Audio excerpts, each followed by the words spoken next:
And joining me now is retired Admiral James Stavridis, former NATO Supreme Allied Commander and now NBC News Chief International Analyst. So, Admiral, as a former commander, what's your reaction to this strike on these World Central Kitchen workers? The convoy was clearly marked. They coordinated with the IDF. How did this go so wrong? Clearly, the Israelis felt they had a senior Hamas operative. We've watched them use this kind of technique, drones, missiles, taking out convoys. In this case, just deeply flawed intelligence, heartbreaking, tragic. The Israelis will pull this apart. I'm quite confident they will fully admit to their mistakes. Certainly, the United States has had instances of this kind of event, always tragic. And my heart goes out to those workers who are real heroes in every dimension. How important is it for Israel to take really serious responsibility for this? I think there's a lot of talk that this could be a turning point in the war, or at least how the rest of the world looks at Israel's handling of the war. Israel has already lost the international narrative. Clearly, the vast majority of countries believe Israel has gone way too far, is violating the laws of war. And this incident will add fuel to that fire. Israel needs to tactically stand up, take full responsibility, show what happened, discipline those involved. That's very important. And then strategically, at the same time, Israel needs to pull back the lens, get the aid flowing into Gaza, loosen the constraints on these aid convoys. I think it is going to be a turning point in the way Israel approaches the war, and it must be. Do you think it's a turning point in the debate about conditioning U.S. aid to Israel? The Biden administration has continued to provide military assistance. At some point, the U.S. surely becomes, or at least looks, culpable to the rest of the world for this kind of thing, no?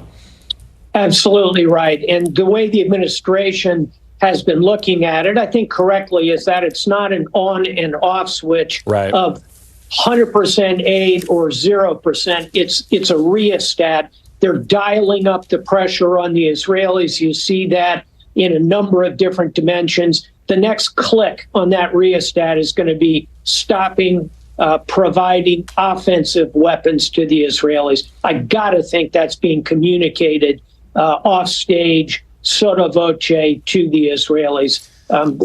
We do that as friends of the Israelis in the sense that it will push them toward the behavior that will help them in the long term. And I want to ask you about the strike that would on any other day be the top news in the war, this strike on the Iranian consulate in Syria. Israel has had no comment on the strike, but somebody did it. So is a strike on a consulate, is that a legitimate target? Does that violate international law? What are we dealing with here? In the sense that Israel and Iran have no diplomatic relations and are already engaged in a shadow war, I would argue it is, in fact, a legitimate target for the Israeli Defense Forces. You'll get some international lawyers who would disagree with me on that and say, nope, it's a diplomatic compound. But I think from an Israeli perspective, when they listen to the leadership of Iran talk about wiping Israel off the face of the earth, about the Houthi attacks on Israeli shipping, about Hezbollah launching missiles day after day, and Hamas, above all, a creature of Iran, raping, torturing, mutilating Israeli citizens. I think it's a legitimate target. Now, Iran has vowed to retaliate for this, but I feel like we've heard that from them before. What will their response or lack thereof tell us about their appetite to escalate this into a broader war in the region? Iran has no appetite to turn this into a broad war with Israel because they know if they did that, the United States ultimately would end up with Israel, and that would lead to extremely destructive effect on the Iranian armed forces. So what I suspect Iran will do is launch some additional weapons from Hezbollah. They might undertake a kind of a assassination attempt against senior Israeli officials. Look, Israel will take care of itself. I don't see Iran taking on a big, massive campaign because they know at the end of the day they'd be on the losing end of that conflict. All right, Admiral James Stavridis, thank you for your time and for your expertise today. You bet. Thank you, Garrett.